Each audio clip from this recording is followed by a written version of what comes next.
एक बुजुर्ग महिला थी जो नारायण की सेवा करती थी, भगवान विष्णु की। भिक्षा मांगती थी। जो भी भिक्षा में आता था पहले भगवान को भोग लगाती थी, नारायण भगवान को, और उसके बाद खुद पाती थी, खुद ग्रहण करती थी। तो कई दिन से भिक्षा नहीं मिली थी। एक दिन शाम को कहीं से चने मिले तो चने लेकर के जब घर लौटी तो रात हो गई थी। तो उसको भोग लगाना था भगवान को। उसने कहा कि प्रभु अब रात बहुत हो गई है, आप भी विश्राम करो, मैं भी विश्राम करती हूँ, कल सुबह भोग लगाऊंगी, फिर दोनों खाएंगे। तो उसने चने की पोटली जो है खुट्टी पे बांध दी और वो सो गई। इधर रात में एक चोर घुसा है, उसने देखा कुछ पोटली में बंधा हुआ है, उसने वो पोटली चुरा ली। उसके निकलने से आवाज हुई घर में, वो बुजुर्ग महिला चिल्लाई। वो चिल्लाई तो आस पड़ोस के लोग भी उठे, लोग उस चोर के पीछे भागने लगे। चोर आगे आगे, लोग पीछे पीछे, लोग ढूंढने लगे। चोर छिपता गया। छिपते छिपते चोर पहुंचा संदीपनी गुरु के आश्रम में और उस आश्रम में जाकर के छिप गया।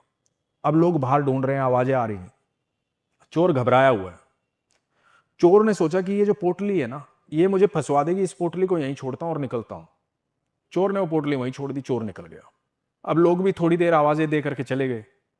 इधर जब प्रातःकाल हुई तो जो गुरु मां थी, संदीपनी गुरु जी की जो पत्नी थी, वो साफ सफाई करने लगी। उनको वो पोटली मिली।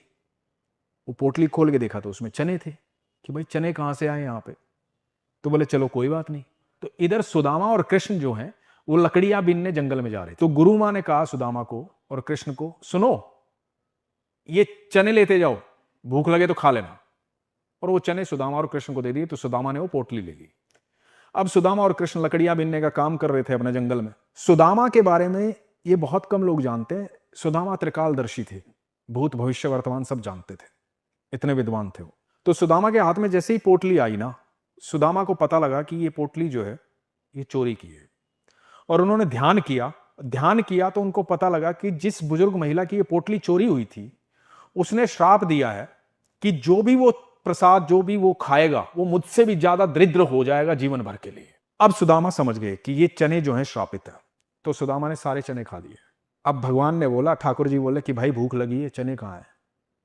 तो सुदामा बोले कि यार मुझे ज्यादा भूख लगी थी, मैंने खा ली, तो अब तो चने नहीं है।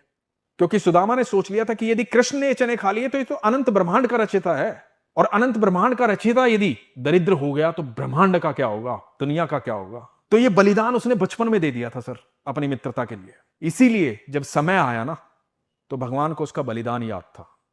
भगवान अपनी राजगद्दी छोड़ करके भागे गए थे उसको गले लगाने, राजगद्दी पर बिठाया था और उसके चरण धोए थे।